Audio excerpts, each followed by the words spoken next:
मेरा भाई हमको प्यार हो गया, लड़की का चक्कर में मार हो गया। बारिश में भीग के गए हम मिलने, अगला दिन हमको बुखार हो गया। मेरी रानी मेरी टुम्पा, तुम पायल पहनो या झुमका, तुम जो भी पहनो बहुत सही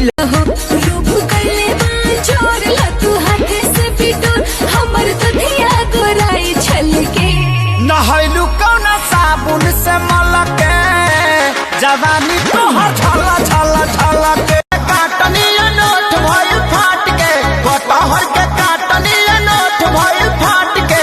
आवाए वाला मुँह मुलायम कर चाट के, आवाए वाला मुँह मुलायम कर चाट के। ए भौजी ए सुना हो, कर तू पाए ना तो काम गड़बड़ाई है।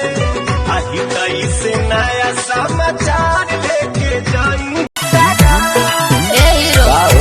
हमके ऊपर से नीचे काहे तारो तारो, बेरी बेरी तू आँख काहे मारो तारो।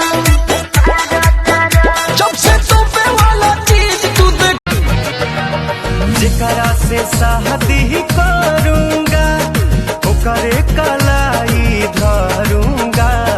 दिनवे में बंद गई के दरवाजा, कोरा में उसी को भरूंगा। मेरे राजा जी ऐसे न बोलो, लाज शरम के सटर का खोलो। दूध में हल्दी मिला के पीजिए मेरे मरद। अच्छा धरी बरियारी जानी कोरा, अब ही तो छोट बाटी कोढ़ा ले जाही जने कोरा।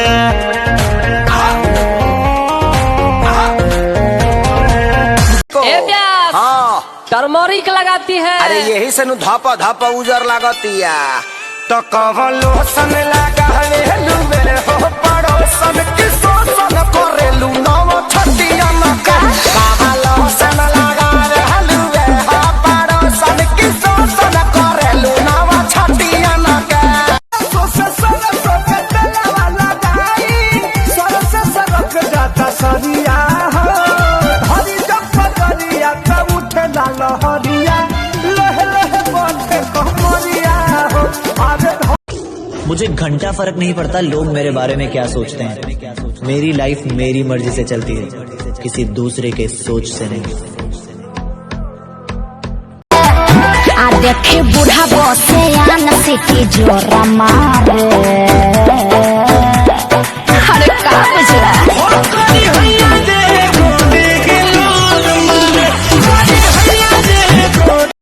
राते तू कोई लहबर दिया पिया। पोरे पोरे हो खोता दर दिया पिया। कमरिया पिया कमरिया पिया, भइल बाल पक के ककरिया पिया। कमरिया पिया कमरिया पिया, भइल बाल पक के ककरिया पिया। क्या दीजिएगा? 2 रुपया हो 2 रुपया। आ गई औकात पर। 2 रुपया हो 2 रुपया। हम जानत नहीं। बोरा में अकेले 2 रुपया हो, बोरा में अकेले 2 रुपया हो। उमर हिला के पौने 2 रुपया। बोरा में अकेले 2 रुपया। कटहर के काटनिया नोट भइल फाट के, कटहर के काटनिया नोट भइल फाट के। आवाए वाला मुँह मुलायम कर चाट के, आवाए वाला मुँह मुलायम कर चाट के।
खोजेला खाना पानी